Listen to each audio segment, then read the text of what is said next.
Right there in that area is our colleague from Grupo Formula, Juan Pablo Perez Diaz, special correspondent in Jalisco. Juan Pablo, you are inside the cabin. If you allow us, we're going to go to a break and we'll come back with you. How could you preview this information for us? We have about 20 seconds left. Juan Pablo. Susana, the lock was forced. There is blood on the floor. A cabin completely disordered. In a few minutes, I'll give you the full report, Susana. Does that sound good? We'll come back to you and of course with the images for those joining us on any of our platforms. We'll be right back. Well, we are there in Jalisco with our colleague, Juan Pablo Perez Diaz, special correspondent for Grupo Formula. Inside this cabin, this refuge of Nemesio Oseguera Cervantes. We can see you now, Juan Pablo. And today, Grupo Reforma recalls that for a decade, the Jalisco cartel has had presence in the cabin area where Juan Pablo is now, in the area of the Tapalpa cabins known as Descanso, the place where El Mencho was located. According to the Ministry of National Defense, the drug trafficker was hiding there, where his romantic partner went to see him, and she had already been under surveillance by military intelligence agents. That group of rustic houses is located at kilometer 5.4 on the Tapalpa to San Gabriel Highway. Yesterday, this area was guarded by federal forces who prevented access, but that security presence no longer exists. Juan Pablo, good morning. Good morning, Susana. Indeed, there is no longer any security presence in this area, in the country club, in the exclusive zone of Tapalpa, Jalisco. We have been able to locate the place where Nemesio Oseguera Cervantes was allegedly hiding, and if you agree, we will begin a live walkthrough right now. Yes, go ahead. Starting with the door that was forced open by elements of the army.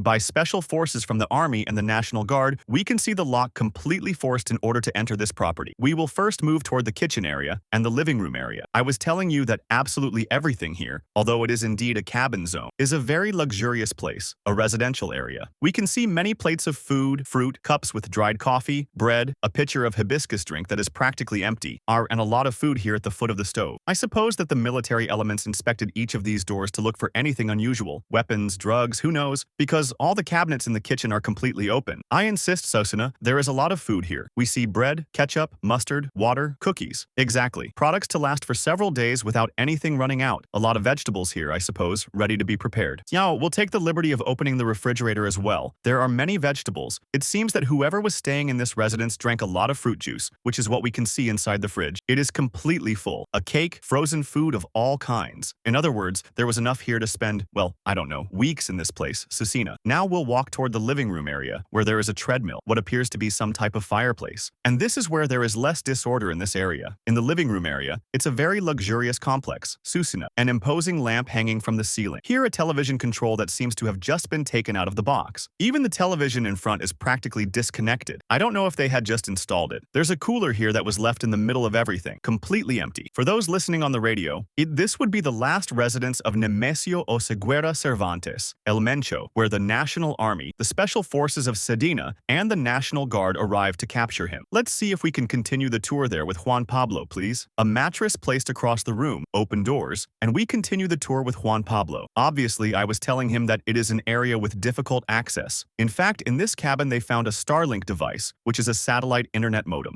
Obviously for many reasons, but surely also because of the difficulty of connecting in this area. We continue to see the images. What was found in this place? In addition to the inflatable toys we already saw, the altars with the Virgin of Guadalupe, outdoor tables, the refrigerator Juan Pablo showed us in the kitchen, a lot of food, bags, trash, the stationary bicycle, a cooler. Then there is a foosball table, I believe. Juan Pablo Perez Diaz is now showing us the altar, on where we see the Virgin of Guadalupe, St. Jude, and this part of a psalm written by hand. Juan Pablo, Susana, can you hear me? I hear you perfectly. In the images, we can see the Virgin of Guadalupe, St. Jude Thaddeus, several candles, and a letter. Psalm 91. Say to the Lord, my refuge, my fortress, my God in whom I trust. A letter written on January 25th, 2026, without sender and also without signature, which is at the foot of this nightstand. There are many religious images in this room. The bed is unmade and the drawers are open. The drawers make me think this was not a very inhabited room. They are not full. We continue moving forward. The signal is a bit weak. Hopefully we will stay on the air. Go ahead. We hear you and see you from Tapalpa, Jalisco. The clothes here are perfectly folded. Susana, socks, sportswear, creams, lip balms, treatments, several beard treatments. And when I say several,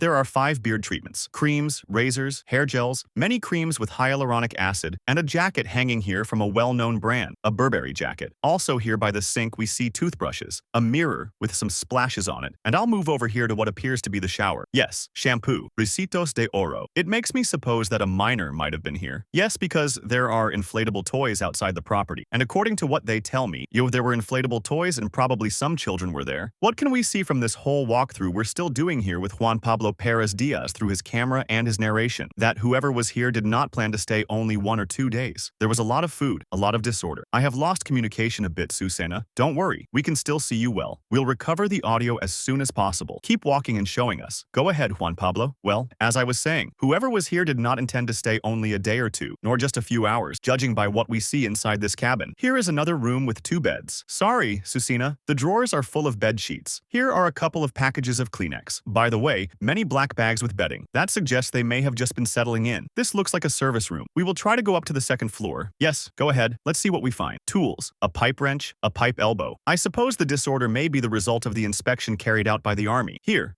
go ahead. The inspection carried out by army personnel in this cabin in Tapalpa. Remember that journalist Rolando Herrera mentioned that since 2015 the Office of Foreign Assets Control of the U.S. Treasury Department identified 5 companies used by the Jalisco cartel to launder money and support its criminal activities. Among these companies was Las Flores Cabañas, a cabin rental business in Tapalpa that continued operating despite the Treasury Department designation. It even changed its name first to Cabañas La Loma and Renta, and later to Cabañas La Loma Tapalpa. Despite those accusations, as we can see, the area continued to serve as a refuge for El Mencho until Sunday. In other words, this cabin area was operated by the Jalisco New Generation Cartel. We continue to see you and hope to hear you, Juan Pablo. Go ahead. Here we also see an image of the Virgin of Guadalupe in a bag of soap, many bottles of water, some bags of chips, Sabritas snacks. This would have been the last residence of Nemesio Oseguera Cervantes, El Mencho. Another large living room. Yes, we are seeing it. Well, without a doubt, it is luxurious. In fact, that is how these cabins are promoted online and on Instagram. It is considered a luxury place to stay, a zone of peace, they say, a very private area. Yesterday, the mayor of Tapalpa told us something interesting when we spoke with him. He said that it is not unusual to see people arriving here in armored vehicles, even with bodyguards, because the privacy is very high. It is a complex that is clearly not cheap and not easily accessible, and it is very private. I don't know how far apart one cabin is from another, but clearly El Mencho must have felt very safe there, judging by what Juan Pablo Perez Diaz has shown us inside. Ma will reconnect with Juan Pablo shortly. We will allow him to complete the walkthrough, and then we will return with him and also with the mayor of Tapalpa to ask what he thinks now that it is evident that El Mencho had been using this cabin as a refuge. Juan Pablo, we'll return to you for conclusions. If possible, stay there so we can restore the signal completely. Communication is complicated, of course, in Tapalpa. See where my colleague Juan Pablo Perez Diaz is located inside the cabin where El Mencho was captured, where he was surprised. Remember that yesterday, General Trevilla mentioned that the operation had begun in the early hours of Sunday once a visitor had left this cabin after visiting El Mencho. They found him there, and the people with Nemesio Oseguera Cervantes received them with bursts of high-powered weapons. There was a very intense confrontation inside the cabin, but another group, remember there were forces on the ground and in the air, followed El Mencho and 2 other individuals as they fled toward the forest. They found them hidden in the brush, where they believed they would not be detected. There, they again opened fire on the army soldiers. The army responded and wounded El Mencho and his accomplices. They were placed in an aircraft and were going to be taken to a military hospital or another hospital to treat their injury. What happened then? They died during the flight, during the transfer. So, what did the authorities decide? They transported the bodies in a Mexican Air Force plane and then brought them here, theoretically to Mexico City, where the body was later identified. Well, this is the place where Nemesio Oseguera Cervantes was surprised. In just a moment, we will return with my colleague Juan Pablo Perez Diaz, and we will also attempt to re-establish communication with the mayor of this municipality.